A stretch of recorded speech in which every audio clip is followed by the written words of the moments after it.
Hi everybody and welcome back. In today's video, we're going to be talking about DieOff reactions. So first and foremost, for those of you who don't know, a DieOff reaction happens when you try to kill an organism like small intestinal bacterial overgrowth, a bad bacteria, candida, or a parasite, and your efforts to kill them creates inflammation and unwanted symptoms that make you feel like dirt.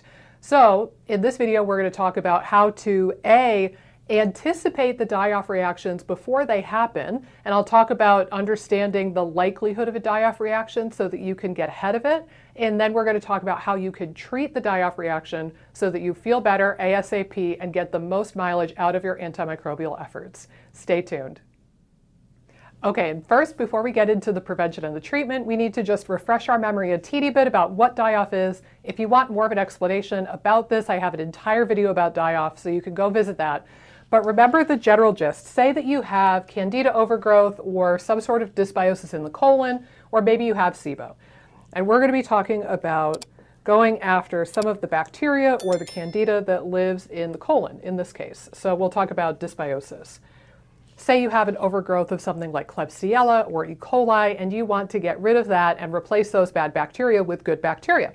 So in your efforts to do so, you might take things like oregano or berberine or some sort of antimicrobial herb or drug perhaps, and you take that, and then what ends up happening with DieOff is that the killing of the bacteria or the yeast lyses them open. It breaks those cells open so that little bits and particles and fragments of the bacteria go scattering like shrapnel. And when that happens, a lot of these bad bacteria we're now finding make things like LPS, or they have things like LPS that are inflammatory and are part of their structure. So it's kind of like, you know, if we dropped a bomb on a bunch of people and a bunch of arms went flying off, and then we found out from research that human arms are actually really inflammatory and bad for the environment. That would kind of be like a loose approximation to what's happening here, is the shrapnel kind of creates more inflammation because those fragments of bacteria or yeast or whatever it might be tells the immune system that there's a threat, there's an infection, and then your immune system launches an attack. So let's say we have little bits and pieces of the shrapnel, like LPS, for example, and then that comes into contact with the gut barrier. So remember all of those conversations about leaky gut, and the gut wall should be nice and tight and fortified. If you have a leaky gut, we're going to talk about this soon. If you have a leaky gut, there's more of a likelihood that these little fragments of bacterial or candida or parasite toxins or particles can get through the gut, and then what's lying on the other side is your immune system. About 70 or 80% of your immune system to be exact. And when those bits of bacterial toxins or, you know, fragments or whatever come through, the immune system goes, oh my God, this is a big deal. We have an infection, Mayday red alert. And then you're off to the races, and they start secreting inflammatory stuff, inflammatory cytokines, and then that creates inflammation elsewhere in the body, let alone in the gut. So a couple of the things to keep in mind is that since DieOff reactions are inherently going to be inflammatory, one of the biggest single influencers that I have seen clinically from DieOff reactions is how inflamed the person is before they start the treatment. So if you think about a person, say you have two people, I'm going to count myself as one of them just so I can use my own data. When I check my inflammatory markers, C-reactive protein, homocysteine, glyce A, reverse T3, sed rate, whatever it might be, all of those inflammatory markers look great. And I don't say this to like brag or anything, but all of my inflammation markers look really, really good on paper. But I see a lot of people who come to see me and they have elevated C-reactive protein or glyce A or sed rate, all of these inflammatory chemical messengers that we can pick up on in blood work. Well, if you had two people taking the exact same antimicrobial herb or antibiotic, the person with the higher level of ambient inflammation is more likely to have a negative effect or an inflammatory consequence of that, as opposed to somebody who is not ambiently inflamed. So for me, I could take berberine, like I recently did for a sinus infection actually. I can take berberine and I don't get a DieOff reaction from it. I just get the nice antimicrobial and immune modulating effect that I want from it. If somebody else took berberine who had a C-reactive protein that was elevated, for example, then that might mean that that person could experience more of a die-off. So the number one thing that seems to influence it from my experience is your ambient level of inflammation. Some of this we can assess with blood work, some of it we can't. Keep in mind that inflammation is very nonspecific. It's kind of like saying you have soup. Like, okay, but what kind of soup? And if you go in there with a tool or a test that's only looking for chicken soup, but you have tomato soup, you could get a false negative on a test like C-reactive protein when you actually are very inflamed. So you could judge this in part based off of lab testing and in part based off of your symptoms.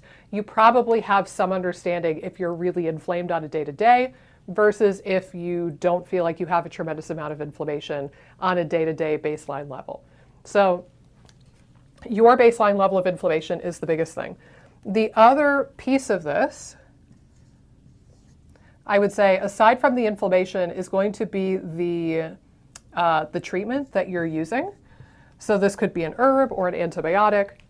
Generally speaking, anything that is prescription is going to be like a friggin' sledgehammer compared to the more delicate, finesseful tap, tap, tap that we get from things like herbs and nutrition. It's not to say that one is better or even stronger than the other. It's just one's a sledgehammer coming down really hard. The other one is going to be a lot more gradual and finesseful.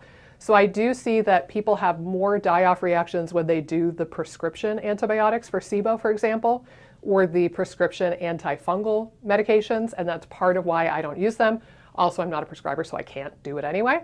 But that is one piece of it, is that the prescriptions are generally going to be more die-offy in my experience with them. The other thing is that there are just certain herbs and certain supplements that kind of are die-off-ish, and I don't know if I have a good understanding of why.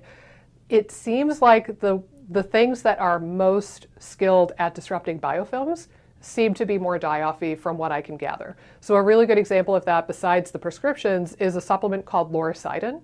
Lauricidin are these little funky little pellets about yay big, the size of the head of a pin, and they are monolaurin tablets. Monolaurin is a fat that extracted from coconut, and it has antimicrobial properties, anti-candida properties, and antiviral properties.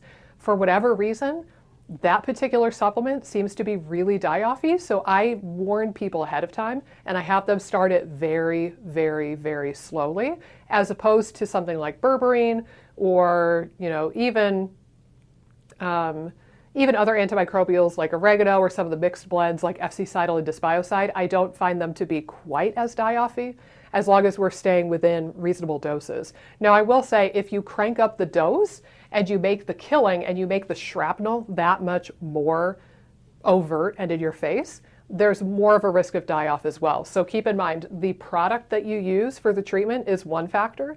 The other factor is the strength. So as an easy example, when I use oregano, I like to use ADP, typically. It's an emulsified tablet from Biotics Research. I'm sure a lot of you are familiar with it.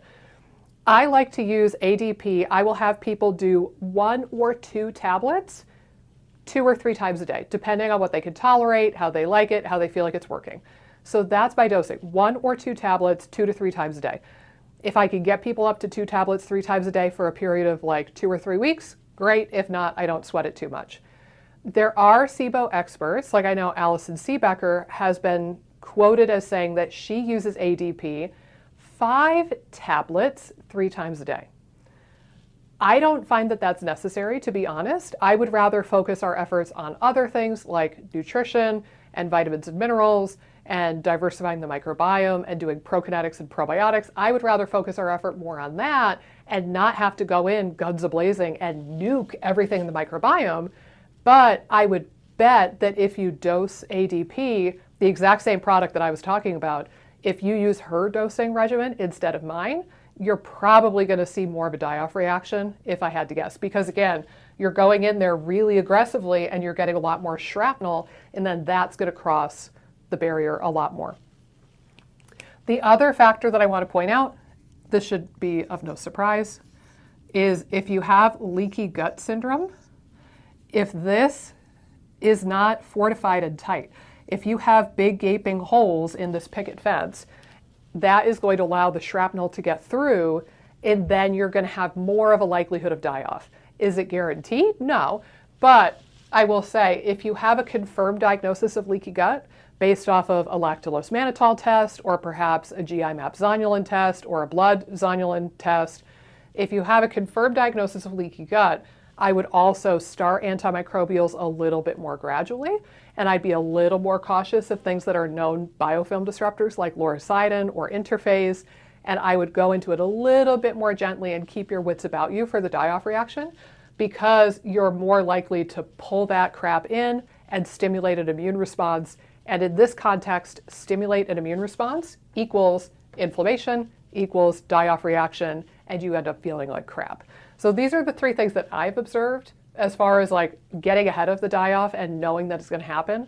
If you have one of these risk factors, if you know, for example, that you're going to be using an antibiotic, or if you know that you already have ambient levels of inflammation that are higher than the norm, or if you know that you have leaky gut, my suggestions would be take it very slow when you introduce new antimicrobials. So with the ADP example, if I'm aiming to get people up to 2 tablets 3 times a day, I will have them start with 1 tablet twice a day and start that for like a day or 2. Then I might have them add a lunchtime dose after the first day or so has passed. Then I will have them add a second tablet to one of the doses. So it'll be like, they'll basically go from 1 and 1 to 1, 1, 1 to 2, 1, 1, 2, 2, 1. You get the idea. So you're very gradually ramping it up instead of going into it and starting at 2 tablets 3 times a day. So if you have some inkling that you might be more prone to die-off, start nice and gradually, give yourself a couple of day runway to get onboarded with new antimicrobials.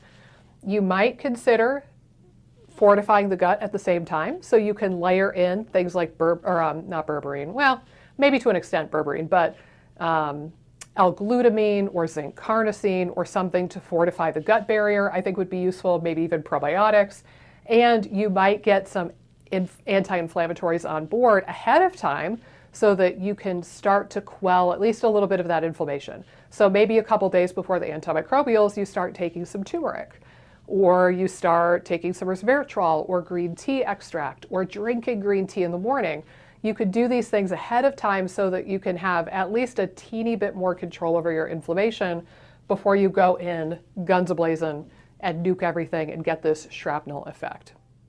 All right, now that we talked about the prevention of die-off, let's talk a little bit more about treatment. You already kind of got some of the ideas from the prevention side of things, but let's just flesh that out a little bit more. Like I said, we have the shrapnel, we have the leaky gut, and we have the inflammation that's a consequence of that shrapnel. So, let's see, I'll kind of draw us an arrow over here for the treatment side of it. So let's say that you start taking an antimicrobial, say it's ADP for an easy example, and say you start getting this die-off effect and you think, oh my God, I feel like death warmed over. A lot of people report feeling kind of fluish. They'll have a headache or malaise, or they'll just kind of feel blah, aches and pain. Some people even report feeling a little bit feverish. It really depends on the person, but I see a lot of flu-like symptoms. So say you start taking ADP, a couple days into it, you're like, oh my God, I feel like death warmed over. What do I do? The very first thing that I tell everybody is back off on the dose. And I know what a lot of people are saying, but no, the die-off means that I'm killing it and I'm winning and I shouldn't back off. No, guys. And here's the reason why.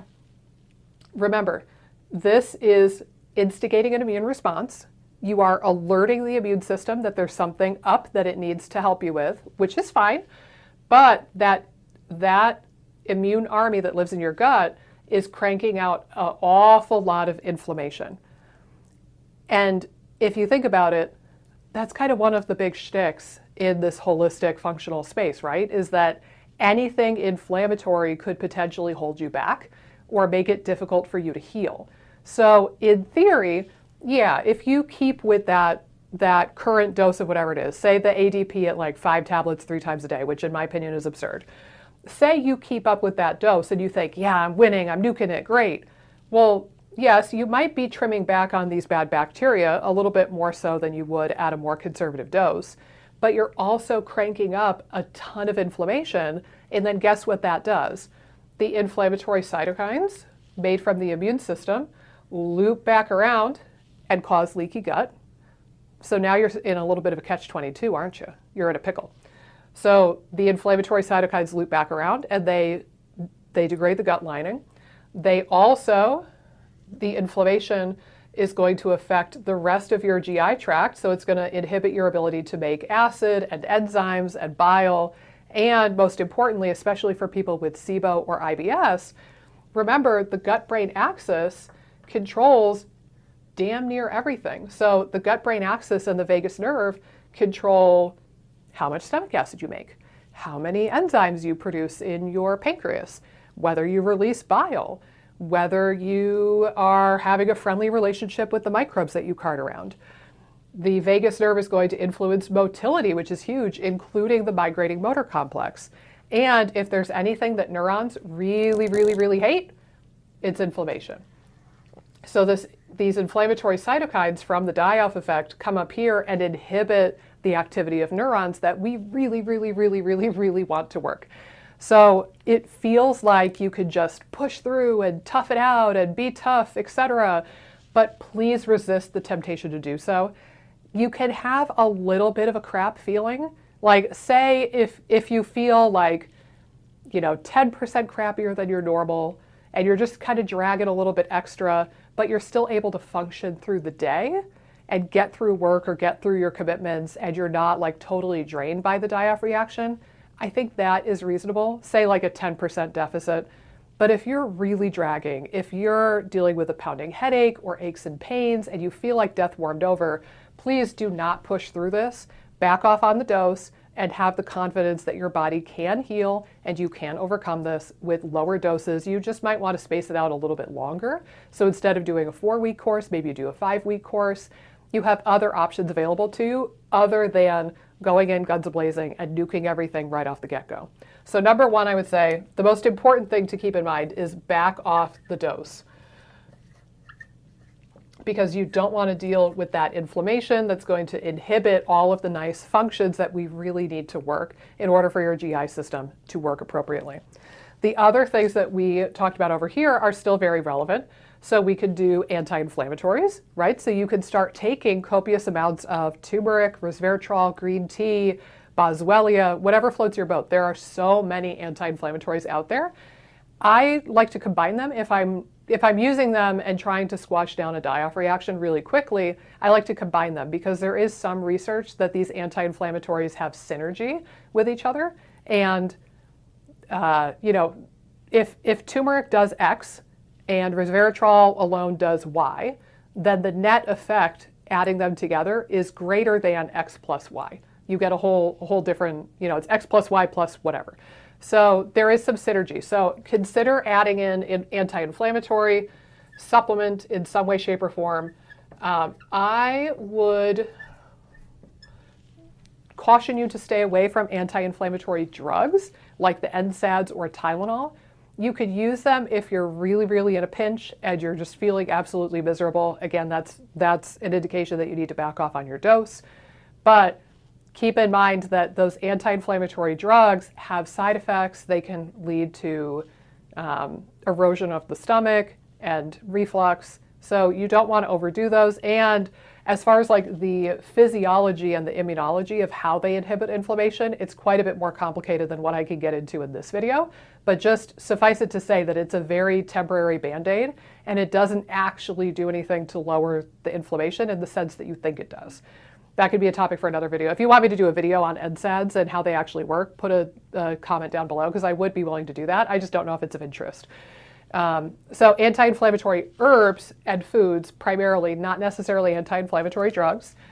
Like I said before, you can certainly patch up the gut itself. So I'll just put heal gut here for shorthand, but this means leaky gut. So doing things like glutamine, glycine, bone broth, collagen, just making sure that you have a nice diverse diet with lots of different fibers, things like probiotics. These things can help fortify the gut barrier, butyrate and short-chain fatty acids.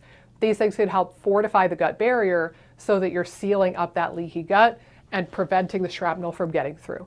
So that's another one. And then the last one that I have not mentioned yet, but it's still worthy of our attention, is, remember, the whole premise of this is that there's shrapnel, and we're trying to prevent the shrapnel from getting to the immune system and ticking it off. Well, we can do at least a teensy bit to bind the shrapnel in real time, and that would be things like binders like charcoal or bentonite clay. Now, I don't think they work as a standalone 100% of the time. Sometimes you have to dose them pretty high. Sometimes you have to play with it a little bit and find the right one for you, but they can help take the edge off and make it much, much more doable as far as doing your antimicrobials. So keep in mind that binders are an option. I tend to use charcoal most frequently. I don't really use clay as much because I find it much more binding and constipating than I do charcoal. And you can get activated charcoal for cheap, $15 for a bottle, and it'll last you from now until doomsday. And it doesn't expire. So if you have some left over, you can just keep it in your cabinet for a rainy day.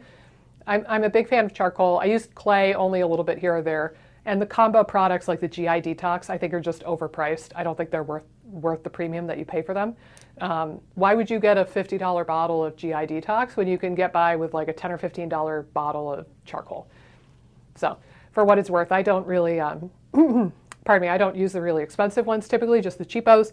But these are the couple of things. I would say out of all 4 of these, again, your most important is to back off on your dose and then gradually reintroduce it or gradually up it again as you are able to tolerate it. But please do resist the temptation to just go in guns a-blazing, because you're going to flame out and tick off everything else in your body and your gut for that matter. And then that's going to make healing a heck of a lot more difficult. Guys, thank you so much for tuning in. Have you experienced a die-off reaction? And if so, I'm curious, what were you aiming to treat?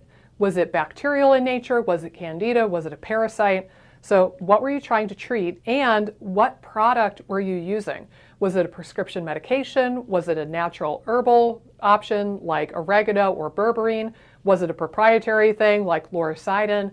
I'm really, really curious, and we might get some really good data collection down below in the comments. So if you have experienced a die-off reaction, I am deeply curious what you were treating and what were your symptoms and what were you taking that caused that die-off reaction. Because like I said, some treatments, some products seem to be much more die-off prone than others, and some of them, like FC-Cidal and Dysbiocide, I have never ever seen a die-off reaction even once combining those 2 products. So I'd be deeply curious to hear more from you guys. And as always, thank you so much for tuning in. I appreciate each and every one of you. Feel free to leave comments down below, and I will see you in the next video.